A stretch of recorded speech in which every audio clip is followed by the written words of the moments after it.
Centre national du rugby à Marcoussis, 8h du matin, ce 8 janvier. La température ne dépasse pas les 4 degrés sur le synthétique du CNR.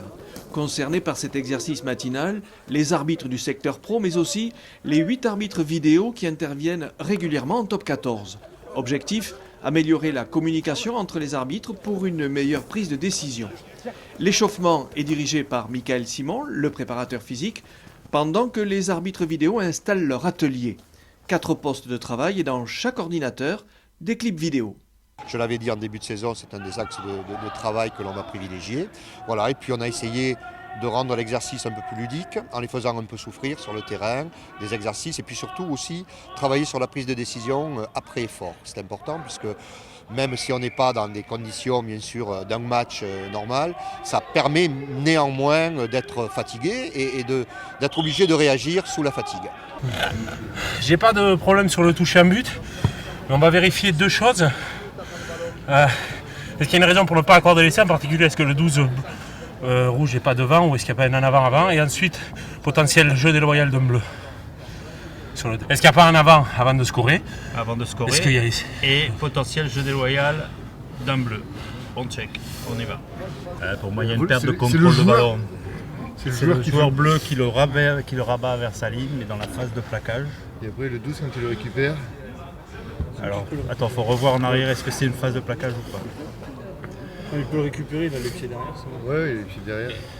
Si c'est une phase de plaquage, ce sera en avant une perte de contrôle. Si c'est pas une phase de plaquage, on considère donc que c'est un rip.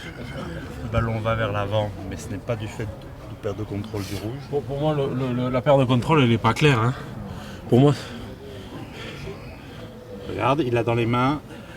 Ça touche le sol, ça rebondit, ça touche le sol, ça rebondit, ça revient dans ses mains. Ça peut, après, mais c'est du pour moi, fait c'est Julien, du contrôle. Ça peut toucher le sol en avant, mais s'il a toujours le ballon dans les mains, il n'y a pas... Contrôle. Moi, je considère qu'il est toujours en contrôle. J'ai pas d'image claire pour un en avant. Oui. En tout cas, ce sont des situations de jeu qu'ils ne connaissent pas, puisqu'on a isolé des cas de Coupe d'Europe sur lesquels ils n'étaient pas impliqués. Donc ils découvrent, ils n'ont pas les réponses déjà prêtes, et c'est intéressant de les voir réagir, surtout de les voir soigner leur communication, les termes qu'ils utilisent en termes de précision, de recommandation de sanctions. Parce que c'est effectivement là où il faut qu'on s'améliore. Il faut qu'ils soient clairs. Compris par l'arbitre, puisqu'on a pu voir encore récemment quelques petits dysfonctionnements, des messages qui passent et qui ne sont pas toujours bien compris par l'arbitre avec des décisions parfois erronées. Donc on travaille beaucoup là-dessus. On s'aperçoit qu'on voit souvent la même image, on voit souvent, on utilise les mêmes observables, mais ensuite en communication, si on n'utilise pas les mêmes mots, c'est un exercice assez délicat, l'exercice avec l'arbitre vidéo, puisqu'il faut savoir qu'on parle à une personne qu'on ne voit pas. Et donc lorsqu'on ne voit pas la personne, on ne connaît pas son faciès, on ne sait pas son body language quand il va prendre une décision. Donc on ne sait pas s'il affirme quelque chose ou s'il pose une question. Donc c'est un exercice assez compliqué et on s'aperçoit qu'à chaque fois qu'on n'utilise pas les mêmes mots ou à chaque fois qu'on n'est pas précis techniquement, souvent on prend des décisions erronées. En tant qu'arbitre vidéo, on découvre les images.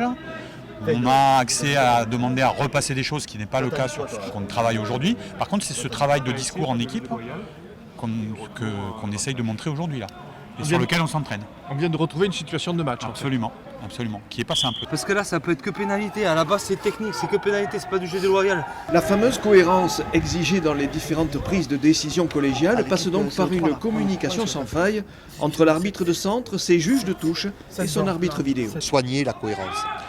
C'est ce que l'on nous reproche souvent, c'est que sur une même action, parfois les décisions ne sont pas identiques.